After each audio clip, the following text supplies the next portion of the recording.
BEd second year language across the curriculum का आज हम क्वेश्चन 14 करेंगे। What and describe the keys factors affecting second language acquisition. कौन कौन से की फैक्टर हैं जो अफेक्ट करते हैं हमारी सेकेंड लैंग्वेज एक्वेशन को। Factors influencing acquisition of second language. Motivation, it means that the more you are motivate towards learning the faster and better you will learn. इसमें क्या होता है, जो हमारी सेकंड लैंग्वेज होती है वो हमें बहुत ही ज्यादा मोटिवेट करती है और हमें लर्निंग की ओर बहुत ज्यादा जागरूक करती है, जिससे क्या होता है जब हम बहुत ही इजीली तरीके से फास्टर और बेटर तरीके से हम लर्निंग अच्छे से कर सकते हैं। This seems obvious but the crucial point is that we to be motivate you have actually to believe that you can learn the language and that you can learn it pretty and quickly.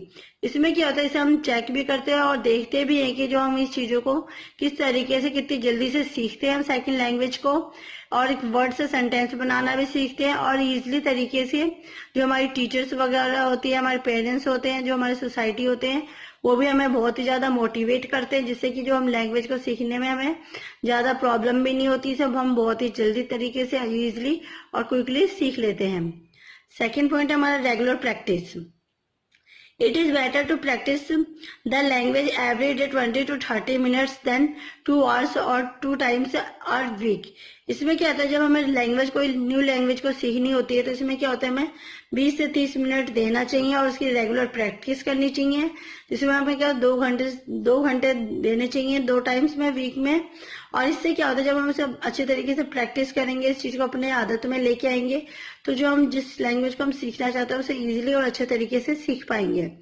Regular practice is much needed to the other factors such as time management and motivation। जब हम regular practice करेंगे तो इससे क्या होगा, ये हमारे इसलिए जरूरी होती है क्योंकि बिना रेगुलर प्रैक्टिस करे हम कोई भी चीज को नहीं सीख पाते। और इससे क्या होगा, जब हम एक बार रेगुलर प्रैक्टिस करना स्टार्ट करेंगे तो उसके हिसाब से हम अपना टाइम को भी मैनेज करेंगे और इससे क्या होगा, हमें खुद से भी पता चलेगा कि हम न्यू लैंग्वेज सीख के हम कितना ज्यादा मोटिवेट हो रहे हैं। थर्ड पॉइंट है हमारा emotional involvement. Our memory can retain much better information that is associated with strong emotion and more than one sense। इसमें क्या होता है, जब हम कुछ चीज को अलग इन्फॉर्मेशन लेते हैं या फिर कुछ चीज नई सीखते हैं या फिर न्यू लैंग्वेज को सीखते हैं, उससे क्या होता है, जब नई नई चीजें सीखते हैं तो इससे हमें क्या होता है, अच्छी इन्फॉर्मेशन मिलती है, उससे हम अच्छा फील भी करते हैं। और जो इससे क्या होता है, जो हम जब नई चीजें सीखते हैं तो हमारे अंदर भी ऐसा लगता है कि बहुत अच्छी स्ट्रॉन्ग फीलिंग भी आती है। और इसमें क्या होता है, हम अपने एक से ज्यादा सेंसेस का भी यूज करते हैं, जैसे कि for example associating the sound of a word with images and smell could be more effective than just reading the words in a dictionary। इसमें क्या कहा गया है, जैसे हम किसी वर्ड को साउंड से सुनते हैं उसमें और कुछ इमेजेस को हम दिखाते हैं, उसमें बहुत ही ज्यादा फर्क होता है।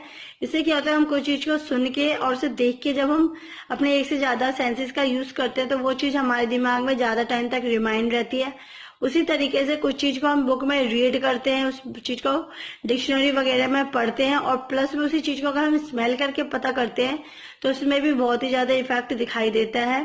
इसलिए इसमें क्या होता है, जो हम एक से ज्यादा सेंसेस का यूज करते हैं और इससे क्या होता है, जब हम एक से ज्यादा सेंसेस का यूज करते हैं तो वो चीज ज्यादा टाइम तक हमारे दिमाग में रहती है और चीज को हम जल्दी नहीं भूलते। फोर्थ पॉइंट हमारा playfulness and willingness to mistake. इसमें क्या है, when we are bored we not no learn. जब हम किसी चीज को करने में बोरिंग फील करते हैं या फिर हम बोर्ड होते हैं तो उस टाइम पे हम क्या होता है, लर्निंग बिल्कुल भी नहीं कर पाते। When we are having fun we are more receptive.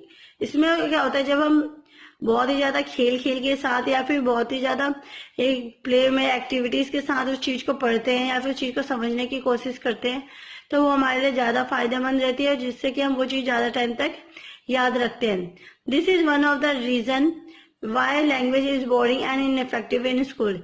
यही एक रीजन होता है कि जो हमारी जो लैंग्वेजेस होती है बोरिंग और इनइफेक्टिव होती है स्कूल के टाइम में, जिससे कि जो बच्चा होता है बोरिंगनेस फील करता है और वो पढ़ने में ज्यादा ध्यान नहीं देता, वो अलग लैंग्वेज भी जल्दी नहीं सीख पाता। Willingness to make mistakes allows you to improve by getting feedback। इसमें क्या होता है, जब हम विलिंगनेस को इस तरीके से इम्प्रूव कर सकते हैं और उसमें कोई हमें फीडबैक मिले, फीडबैक दे उस बच्चे को, जैसे कुछ मिस्टेक्स वगैरह उस चीज को हम इसे ठीक कर सके, उसको फीडबैक दे कि हाँ भाई तुमने आज इतना सही किया, बस थोड़ी सी और मेहनत की जरूरत है, मतलब उसे उसके अंदर जो इम्प्रूवमेंट लाना चाहते हैं उस चीज पे ध्यान दें और ज्यादा उसे उसकी मिस्टेक की और ज्यादा ध्यान ना दें, और ना ही उसे ये बोले कि हाँ तुमने ज्यादा मिस्टेक की है, मतलब उसका जो सारा अट्रैक्शन है वो इस चीज में पॉजिटिव वे में दे, ना कि नेगेटिव वे में। A playful approach to language learning can be highly rewarded because it allows you to say anything and without having to worry too much about it.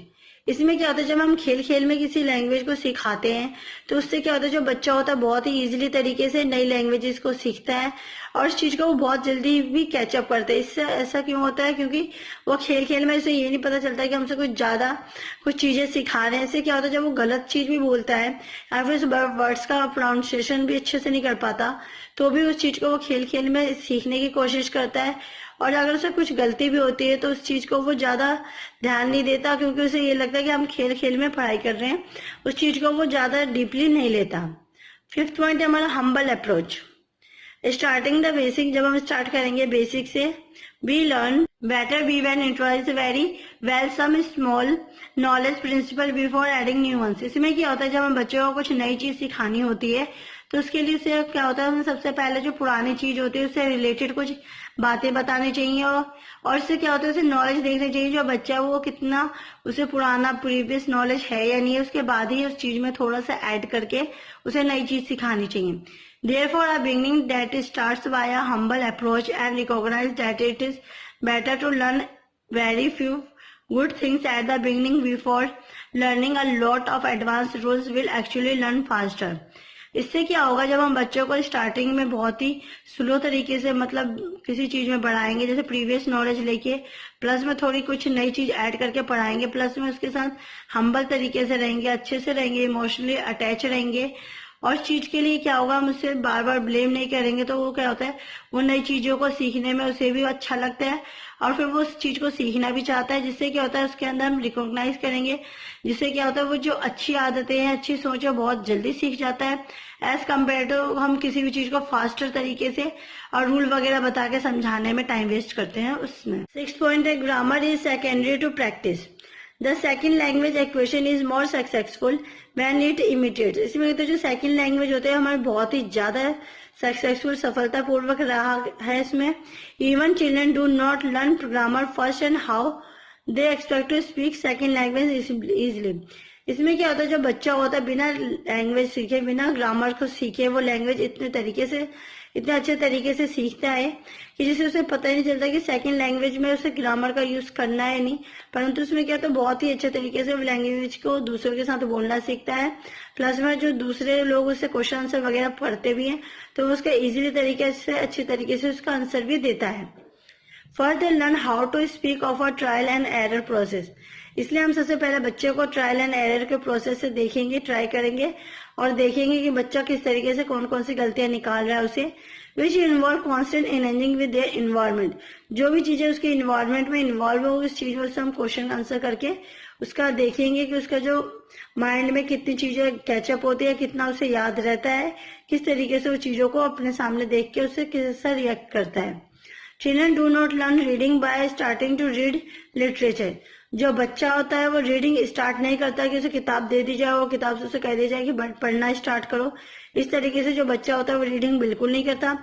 First they should read simple and single words and then simple single sentence. इसमें क्या होता है, जब हम पहले time first time जो बच्चों को रीडिंग करवा रहे होते हैं तो उसमें हम सिंपल वर्ड्स देते हैं और वो भी सिंगल वर्ड्स देते हैं, जिसमें कि वो अच्छी तरीके से पढ़ना सीखता है और उसे बोलना सीखता है।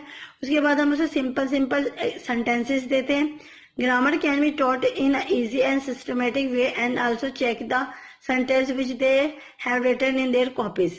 जो ग्रामर होता है वो बहुत ही अच्छा हमारा इफेक्ट निभाता है और बहुत ही इजी तरीके से होता है और सिस्टमेटिक वे से करवाया जाता है बच्चों को, जिससे कि जो बच्चे होते हैं वो अच्छी तरीके से इस चीज को सीख पाते हैं और आगे अपने एजुकेशन में लाते हैं, और जिससे कि जो तो लैंग्वेज होते हैं वो भी तरह तरह की लैंग्वेज को सीख पाते हैं।